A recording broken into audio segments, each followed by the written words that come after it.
ये सच्ची घटना जो आज मैं आपको बताने जा रहा हूँ, ये राजस्थान में स्थित भानगढ़ की है। भानगढ़ में कुछ ऐसा बीता जिसे वहाँ के लोग कभी भी नहीं भुला पाए। यह कहानी गांव के किनारे बसे एक पुराने खंडर हो चुके हवेली की है। गांव वाले कहते थे कि हवेली में भूतों का बसेरा है और रात के समय वहाँ जाना मना था।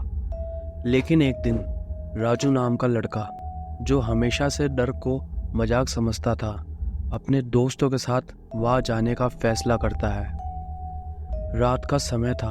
हवेली तक पहुँचने के लिए उन्हें घने जंगल से गुजरना था। उनके कदमों की आवाज़ सन्नाटे में गूंज रही थी। अचानक एक उल्लू की चीख ने उन्हें चौंका दिया, पर वे हंसते हुए आगे बढ़े। हवेली के पास पहुंचते ही उन्हें एक अजीब सी ठंडक महसूस हुई। हवेली का दरवाज़ा आधा खुला था, जैसे कोई उसका इंतज़ार कर रहा हो। राजू ने सबसे पहला कदम अंदर रखा। भीतर का माहौल अजीब था। दीवारों पर पुराने धुंधले चित्र टंगे थे और हवा में भारीपन था। जैसे ही वे अंदर बढ़े, दरवाज़ा अचानक से जोर से बंद हो गया। सभी घबरा गए, पर राजू ने उन्हें शांत रहने को कहा। वह हवेली के अंदर की ओर बढ़े और अचानक उन्हें एक बूढ़े आदमी की परछाई दिखी। परछाई ने बिना कुछ कहे उन्हें ऊपर की ओर इशारा किया। वह सीढ़ियों से ऊपर पहुंचे, जहाँ एक कमरा था। कमरे में एक पुराना चूल्हा लटका हुआ था और उसमें कोई बैठा हुआ था। लेकिन जब उन्होंने करीब जाकर देखा तो वहाँ कोई ना था। चूल्हा धीरे धीरे हिल रहा था, जैसे किसी अदृश्य शक्ति ने उसे छुआ हो। तभी एक जोर की चीख गूंजी। सभी डर के मारे चीखने लगे और भागने लगे और बाहर भागने की कोशिश की, लेकिन दरवाज़ा नहीं खुला। उसी समय एक पुरानी किताब खुद ब खुद हवेली के एक कोने से उड़कर राजू के सामने आ गिरी।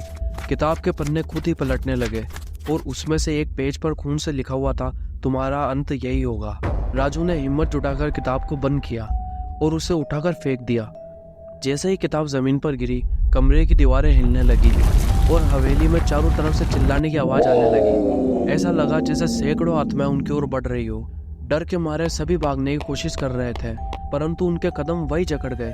हवेली का फर्श अचानक से धंसने लगा और एक गहरे अंधेरे कुएं का रूप ले लिया।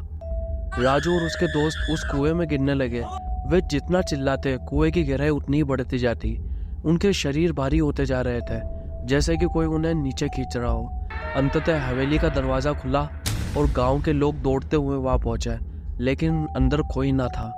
सिर्फ एक पुरानी किताब जो वहां के फर्श पर पड़ी थी और उसका शीर्षक था, राजू और उसके दोस्तों की आखिरी रात। किसी ने फिर से उन्हें कभी नहीं देखा। कहते हैं कि उनकी चीख आज भी हवेली में गूंजती है और जो आज भी वहां जाता है वो कभी वापस नहीं आता।